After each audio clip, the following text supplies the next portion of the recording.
Geoff buys cars beaming in from Worcestershire in the UK. How you doing, Geoff? Pretty good in Worcestershire, as I like to say. The sun is indeed shining. First time in it feels like about 9 months. Wow. Well, listen, they say make hay while the sun's shining, and we're going to have a little review, if you want to call it that, on that. I like to talk about cars. I'm a little bit of an old petrol head myself. I know you are too. So I like to try and factor that in with what's currently happening in the UK at the minute. I saw an article yesterday. I don't know if you've seen this one or not, but it was published by an American squad called Zero Hedge. And what they did was they had a drone footage photograph of Zeebrugge or Antwerp Harbour in Belgium with thousands, and I mean thousands of Chinese EVs parked up there, some of them for over a year. They had manufactured them in advance of a big run on the EVs, but that hasn't materialized. Have you seen that footage? And it looks so bad it could almost be a doctored photo, but it's not. There's thousands and thousands of these things just clogging up harbour space in Antwerp and Zeebrugge in Belgium. No, I've not seen the footage, but I mean, where are they going to go? Because EVs, they're certainly not selling here.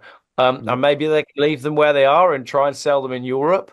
Been seeing all sorts over the last few days about cars that are popping up for sale on Auto Trader, cars that have been for sale for 400 days, cars Mhm. that have been discounted. But people who've got the dealer login for Auto Trader can see how many times a car has been discounted. And some of these electric cars, they get listed 9 months. 9 months they're on, and they drop them by £1,000 here and £1,000 there and another £1,000. At what point I mean? There's going to come a point where these electric cars are so cheap. Even I'm going to go. Do you know what? I reckon I'm going to buy one of them. I'll But have one. people are going to go bust over this. There's no doubt about it.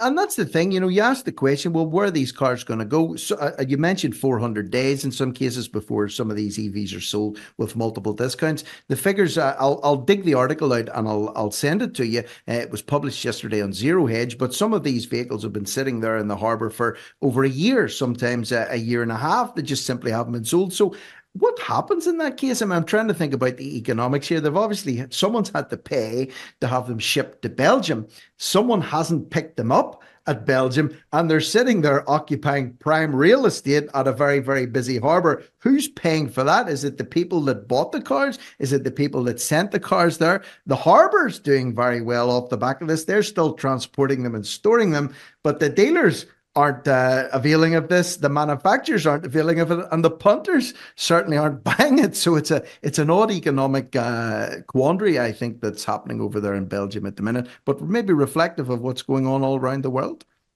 I think you've got problems if you look at that situation, there's problems everywhere. Like you say, who's paid for the car to be there? Who's the car supposedly going to? I think the only winners here are whoever's being paid for the storage. But Mm-hmm. then again, if the car has been there for 12 months, well, it's going to have some sort of, was the handbrake left on? Have the brakes been left on? How much has the battery degraded in that time? I'm hearing stories about cars that have been leaking as well. So what are you going to do with a Chinese electric car that's been sat in the same spot under all sorts of weather for 12 months? It's going to need new tires. It's going to need the brakes looking at. And that's before we even get into the battery. Then someone's going to go out to this car. Is it even going to start? Is the battery even going to work? Do you want to buy that? I don't want to buy that. No, no, and effectively, you can't even give the damn things away at the minute, even with multiple discounts. And speaking of which, let's say you did decide to avail yourself of one of these wagons and you did decide to roll out onto the roads, the A roads and the B roads of Britain on this here. Cost, all right, very important when you're buying a car. There's a lot of cars I would like to have, but they're either too expensive to buy outright, or when you buy them, the insurance group is through the roof, high performance sports cars, or if they've got like a 4 litre turbocharged V8, they do about 3 miles to the gallon. So they don't exactly make sense for me economically to own. A lot of people have been buying into the EV bad, I would say, based on the sales pitch of Geoff. These things are very cheap to run. You don't have to put diesel in them. You can just plug them in and charge them up. You did a little analysis a couple of days ago on your Twitter page. How much does it actually cost to run an EV? Question mark. Try £73.50 per mile. Fisker Ocean, the list price was 59 grand, 367 miles on the clock. It's now down to 32 grand. That means a depreciation of 27 grand or 73 pounds per mile. And that's before you even try and find a charging point to plug it into, fight your way to the front of the queue, and suffer from range and charging and anxiety and God knows what else in the meantime. Sounds like a hellhole to me. Well, there's so much going on with these electric car value things. And you could say, all right, Geoff chose a Fisker, right? Fisker as a company, they're going bust. So nobody's going to want to buy a Fisker. So obviously it's heavily discounted in the UK. There's no dealership support. So why would anyone want to buy it? The only way they're going to sell it is if they massively discount it. Now, what's interesting as well is in the UK, we have a car buying service called We Buy Any Car. If you've got a car that you can't get rid of, chuck it through We Buy Any Car, and that's a great way to sell it on. Now, when I ran the number plate for that Fisker through We Buy Any Car, they said £150 is all they pay for that car. So not only did it not sell at the dealership when it was new, it's now not selling with 400 miles on the clock, and We Buy Any Car don't even want to buy it. However, I have got to put my hands in the air and say, for some people, an electric car might be perfect. If it's a company car and you've been given it for free, and if you can charge it at home, and if you can manage the range, yes, it could be an excellent way into cheap motoring. But my big beef with the electric car thing is I thought we were trying to save the planet. Now, correct me if I'm wrong, but I'm pretty confident that replacing your car every 3 years with a car that you haven't kept long enough to justify the stuff that was used to make it, that's not a great way to save the planet, is it?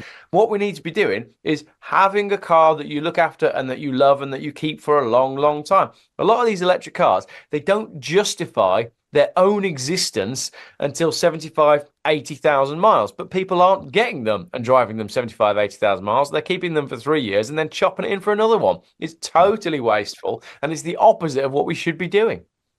It is, and I was interested. I was making mental notes as you were, justifying maybe why somebody would go for one of these. And every other word that you used was the word if this, if that, if.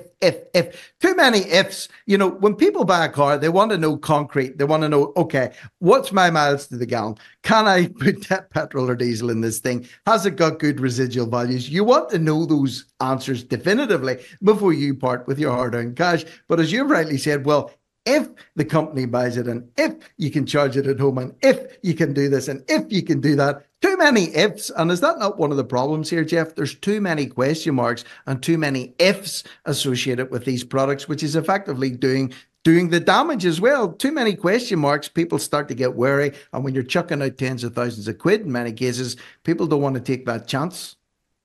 Oh, absolutely. And a video that I put up just a couple of days ago about a gentleman that went and bought an electric Audi. He was told by the dealership that he would get X number of miles out of his electric car, takes it home, and he's getting nothing near that. Now, this is one of the first ones I've seen in the mainstream media where he was actually able to return the car because it wasn't getting anything like the range that the dealer was claiming. So again, there you've got a big if. So you walk into the dealership and you say, how many miles can I get out of this electric car that's £40,000? And they say, well, you might be able to get 200 miles if the weather's good, and if you're fully charged, and if you're driving considerately, and if you don't have the air conditioning on, and if you're not running the heated seats. And you think, hang on a minute. Like you say, there's far too many ifs. And yes, people like to use the analogy of, people always like to go back to when we had horse and carts.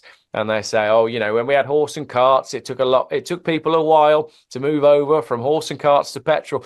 But the problem with horse and carts is they weren't as good as the car that came out. The car came out and everybody went, oh, this is much better. We can go as far as we want and there isn't shit all over the streets from the horses. They thought that was brilliant. So naturally, a better product came along and people moved to the better product. If electric cars were a better product, we would have all have adopted them and nobody would be having these conversations. But the fact of the matter is, for most people, they just don't work in the same way. They're not as good. And here's the thing too. I mean, like, I've never been a car dealer. I've never sold cars, but I used to sell insurance, and people wanted reassurances. They wanted guarantees with their investments, and sometimes you had to be, how would you say, a little bit nimble with your words to persuade people something was going to happen, but you didn't put anything down in writing. So, for example, take this Audi guy. 40 grand for an Audi. Dealer, salesman, suave salesman rocks up in his boss suit, reeking of aftershave, promising him heaven, but delivering him hell. Could it be that when you go to a dealership from now on, for example, you need to get it in writing? Geoff Thompson told me on such and such a date I would get 300 miles range out of this. Geoff Thompson was a bloody liar, and I want you to sign that, Geoff, because I'm not quite sure about this. Could we get to the point where we actually need written assurances before we leave a dealership, before any people will even consider parting with their cash? I think so. I think we've got major problems with the range on these electric cars. We're using the WLTP range calculator, which doesn't give a real world example as to how much range you're actually going to get out of these electric cars. And I think a lot of people, as you just said, are walking into the dealership, the dealer's saying, yeah, you're going to get 250 miles out of this car. And they're thinking, that's great. That suits me really well. But also as well, on the 250 miles claimed range, you've got to remember, they suggest don't charge above 80%. So you lose 20% at the top of the vehicle's range. And then when you get down below 20%, you're going to want to be charging anyway. So you're losing 20% at the top and you're losing 20% at the bottom. And you've already lost because it's not going to reach the range that the manufacturer claim. So what you get with the range on your electric car is 60% of the real world range based on what the manufacturer actually said. And when, 60% of a made up number, you're going to end up with some ridiculous figures. We're going to start to see people buying these cars and then taking them back a week later and saying, this is not what I was told. You know what? I'm having a horrible flashback. I've never owned an EV, but when the bubble bursts, with the car, it can be a painful thing. I remember for years I aspired to own a Subaru Impreza Turbo, and back in the year 2002, I bought one, a 4-year-old one, a 98 one, and I remember driving it out of the dealer's garage near home, and I thought, oh, I've got it. I've got my dream.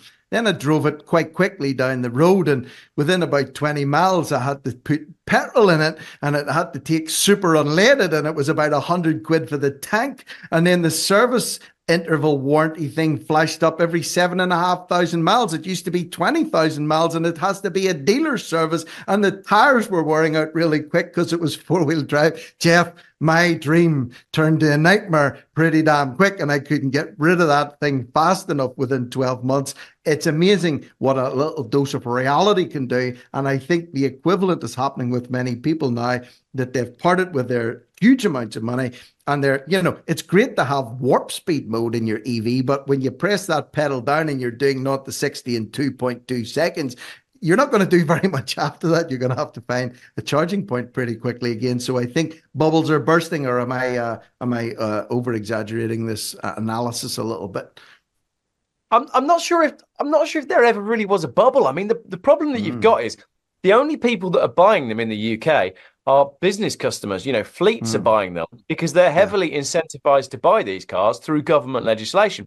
Private buyers generally are not walking into dealerships and coming away with EVs. So that has a massive knock-on effect for the dealership network because they can't shift the things unless they're selling to fleet.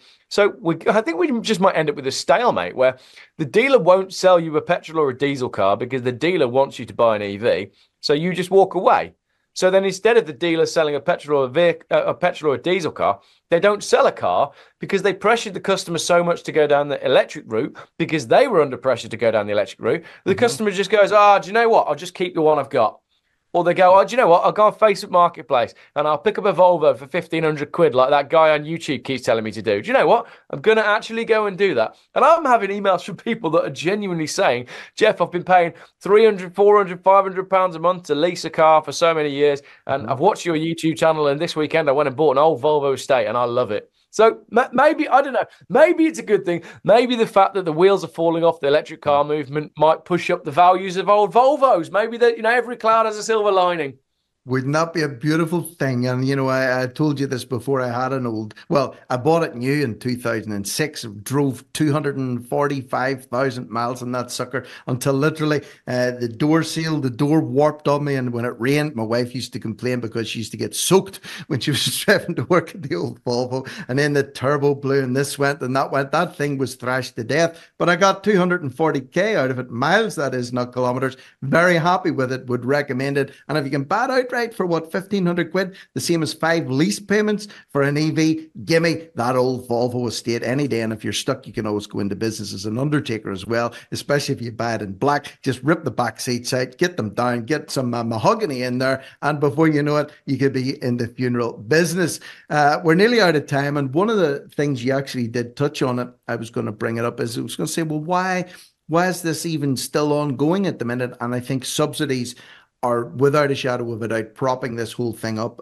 You mentioned fleet, you mentioned government legislation. Huge subsidies are being pumped into this, again, out of the taxpayers' pocket, effectively. We're subsidizing this for other people. That can't go on forever as well, because even with the subsidies, mate, there's still, you know, 150, 150 quid when we buy any car. You know, the arse has got to fall out of this one sooner rather than later.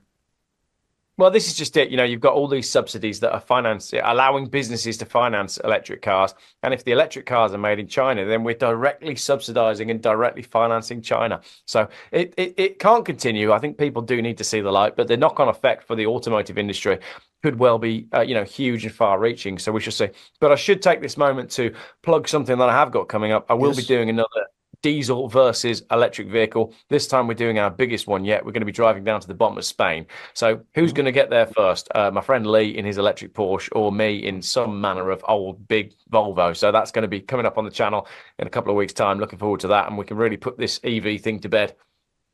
Yeah, I'd be looking forward to that too, because I do actually watch your channel, and I'm going to direct people your way, because we're almost out of time here. If you use the X or the Twitter platform, you can check out Geoff's page simply at Geoff Buys Cars. That's GEOFF Buys Cars.